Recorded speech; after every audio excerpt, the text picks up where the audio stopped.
How's it going, guys? Welcome back to the channel, Pete's Carport. So I am working currently on my 1995 Chevy G20. This one happens to be a conversion van, and this one happens to have the 350 5.7 liter motor in it. So what I'm working on right now is the front brakes, because I was getting some bearing noise up front. I've already done the rear, and it made a world of difference on the road noise, and the front started getting worse and worse. And I've always just wanted to swap the brakes completely out, not knowing the history of them and knowing that they didn't stop really well. In the past, I did the brake booster, so this is where it gets slightly confusing. When you go to order the rotors and the pads for this vehicle, there are insane amount of options, and if you don't get the right person helping you out, you could end up with the wrong parts that don't function properly. So these cars came equipped apparently with either a vacuum boost brake booster or a hydro brake booster. I'm thinking almost all of them are going to have the vacuum booster if it's a G20 from these generations. This happens to be the last of this generation, but that's what your vacuum booster is going to look like. I swapped it out. A hydro booster is going to look much different from what I was able to find online. Once again, do your own research. Make sure you are correct on what you're swapping out. But you can see the one vacuum line leading there. A hydro booster would go to the power steering fluid to create pressure through the hydraulic fluid coming from the power steering. So you'd have lines coming from your power steering, and it would look completely different from what I know. So after that, the other options that you find when you go to buy the rotors is ABS or non-ABS, and I wasn't sure if that made a big difference, if it was something that was something like a sleeve that goes into it. And now that I got them off and I got the parts in, I can tell. I knew mine had ABS because my ABS light came on. I was pretty confident that I had ABS. And you can see here, I have a wire coming to here. Here's your ABS. Typically, this is what your ABS is going to look like, or like a post on cars I've seen before that rides along something that gives it a signal. And when it loses signal, that's when you get your ABS light on. So the ones with the ABS are going to have this gear-looking thing here on the inside of the hub. And the ones without ABS are going to be smooth along here. So there's really no way that I know of to swap this out unless these can be pressed on here, which I don't think you'd want to go through if you're like me and you're wanting to do the work yourself, because that would probably require a shop, and I would not want to have to press those on there when the price difference wasn't that significant. So those are some of the things that I noticed. Now, of course, do your own research. This is a very important part of your vehicle. This is what stops you. Make sure you do get the right components. And you'll see here, I ended up getting the rotors with the ABS from Napa, and they were not cheap, guys. 134 bucks for these rotors. And just searching online, I couldn't find anything readily available. And it was very confusing, so I really wanted to talk to somebody, and the guy I got knew everything about these brakes apparently, so he got me all the right parts, because you're going to need front and rear bearings, and then a seal for the rear here. So I'll show you guys that, because I pulled it all out. It is very easy to change, so do not be intimidated on doing these brakes and bearings. They can be very easy compared to brakes I've done before. So once you get your wheel off, you're going to go ahead and take your caliper off. There's two bolts that go through that. It'll slide off with the pads, and I got mine sitting off the side hooked up. And then you're going to take off your cover here, and it should be pretty packed with grease. And then you've got a pin sliding through right there with your nut right here that goes on. So your castle nut's going to go on like that and be held in with your pin here. So that needs to come off, and then you're going to be able to take this off. I just used some pliers to get that off because it shouldn't be on there that tight. And then your front bearings are going to come off, and your front bearings are going to be like this right here. And then your rear bearings, which are still in here because I'm not going to need to take them out, have this casing over it right here. So that's your seal. I think we're going to have to hammer that on. Now, I'm going to go ahead and get these done. I'll fill you guys in. I'm probably going to show you guys the other side. I'll take it all apart. I just decided to do this video because I want to document what I'm doing, and also if anybody out there like me runs into all the issues of trying to figure out which ones to order, you need to find out if you have ABS, if you have a hydro or a vacuum brake booster. And like I said, I think most of them are going to be vacuum boosted. And if you have the later generations, you're probably going to have front ABS modules on there, so you need to make sure you get those. Like I said, mine's a 95, so it is the last of this generation, and they changed the style completely and probably upgraded a lot of things after that. So let me go ahead and pack this all with grease, get this back together. I'll show you guys taking off and putting on the other side and any issues I run into while doing this. So guys, now I'm gonna go ahead and show you exactly how I pack the bearings with grease, put them into the rotor, and we're gonna put the rotor on. We're not gonna focus on pads. I am gonna take the pads off because we have to take our caliper off in order to do this. So we're gonna start with that, and I'm using a 9mm Allen key socket. I think it's gotta be US spec because this 9mm is just slightly loose in there. If you guys know exactly the size for that, go ahead and leave it in the comments. Once again, make sure you do your research, make sure you contact somebody that you trust as a mechanic before following these guidelines, because I'm using the knowledge that I learned from other people that I trust, as well as the research that I did. So I'm gonna go ahead now and take off our calipers. And like I said, I'm using a 9mm Allen key, and I went ahead and lubricated these down with penetrating fluid because they can get stuck on there. As you can see, weren't too bad. I'm gonna get the other one here. So you basically have 2 bolts holding in your caliper. So we're gonna go ahead and pull those off. We're gonna slide our caliper off, and then we're gonna move on to taking off our cap here. All right, we're gonna use a flathead screwdriver to remove our cap here. Just gonna tap it lightly with a hammer. Get the screwdriver down into the edge. Try your best not to do any damage. Kind of work your way around it. And the cap should come off like that. Try not to drop it, because you will have to clean it off. All right, now we're gonna take out our pin. I'm gonna use a pair of needle nose pliers. Straighten it out. Should be curved around in there. Sometimes it's hard to see with all this grease, but we're gonna go ahead and straighten it out so we can slide it through.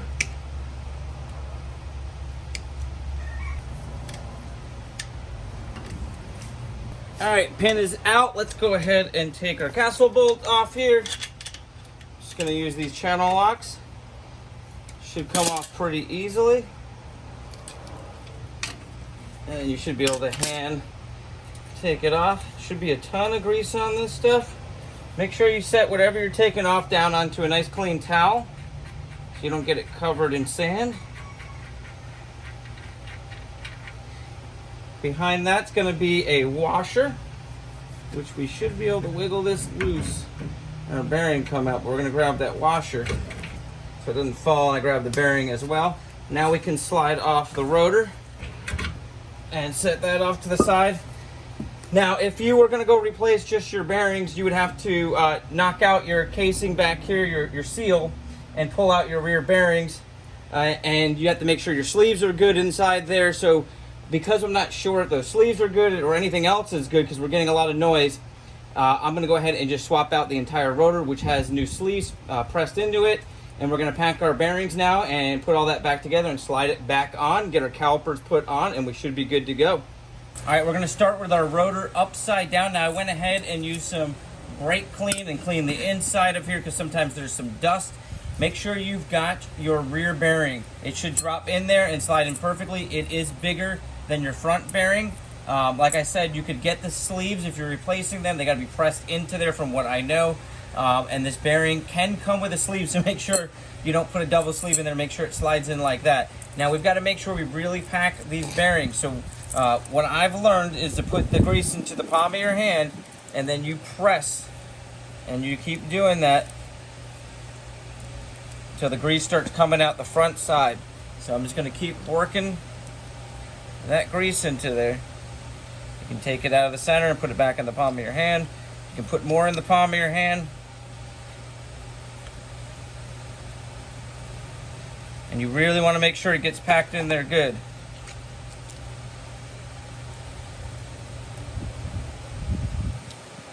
And we're going to do the same thing with our front bearing once we get to that.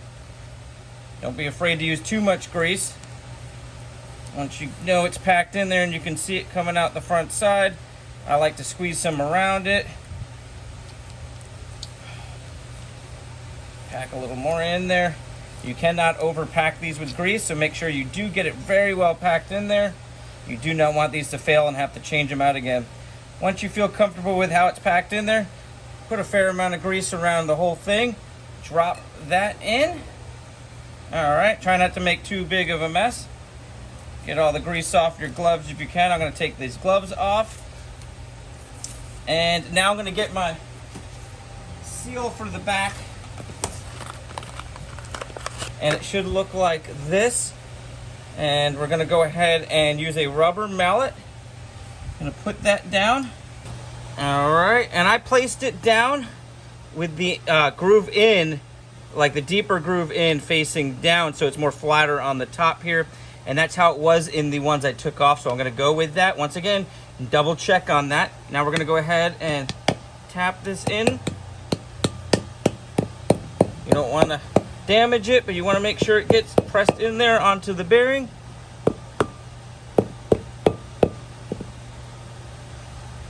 If you know another trick, definitely leave a comment. This worked for me on the last one though.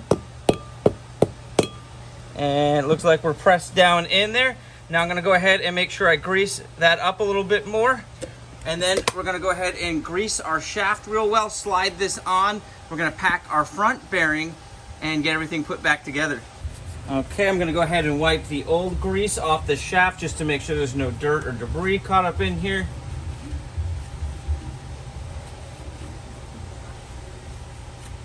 All right, and I'm gonna grab some more of my bearing grease here. And just go ahead and make sure it's got a good amount on there. Of course, we can add a little bit more and at least take away. So I like to put more than I need on there, and then I can use some of that to pack my front bearing if it squeezes out. Now you are gonna have to wipe down these rotors with brake clean, but I like to do that at the end because I'm almost guaranteed to get a little grease on there. Got that. Now we're going to go ahead and pack my front bearing just like I did my rear. Make sure you've got your washer. So you're going to pack your front bearing, put it on, slide your washer on. There is one way the washer goes on. There's a little groove in it, like that.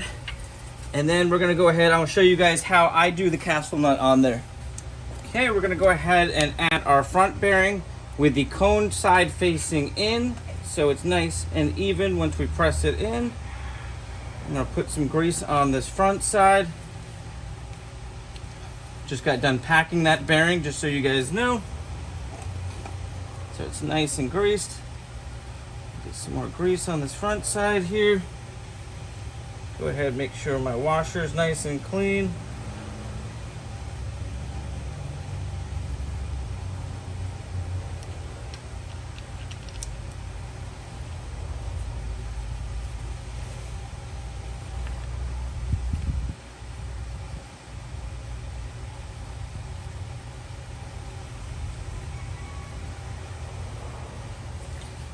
Clean the nut down a little bit here before putting it back on. And what we want to do now is turn this. Now, like I said, this is just how I learned how to do it. It could be wrong. You could have a better way of doing this. But I'm going to go ahead and hand tighten this snug. Then I'm going to grab my channel and I'm going to go face forward. I'm going to make sure these are cleaned. I'm going to go face forward. I don't want to crank it. I'm just trying to get a little more snug, like that. Then I'm going to take these and I'm going to turn it back till I can get my cotter pin back in there. So I'm going to go ahead and turn it till I can get the hole for the cotter pin back in there, which I've got to find.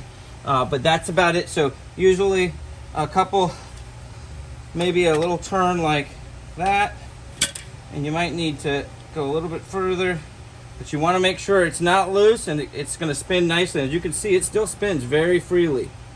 So I'm going to go ahead and get that pin back in there. And then we're going to hammer our cap back over it. And we're pretty much done with what I wanted to show you guys. So that's how I'm doing it. That's how I learned. I consulted with a few mechanics that I really trusted. They were all kind of saying the same thing. Everybody had a slightly different technique to tightening this part up. Some people said go a little bit further back off. But I was told by several people, make sure you don't go too far back off because you don't want to wobble. You want to make sure those are nice and snug in there, but not overly tight.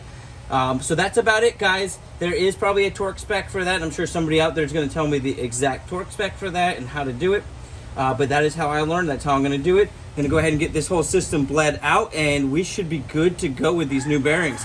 You guys have an awesome day, a blessed week. I just wanted to document this, and if anybody runs into the trouble of trying to figure out which brake rotors to go with, how to put your bearings in there, I figured this was a little tutorial. I'm learning as I go as well. You guys have a great day. I'll see you on the next video.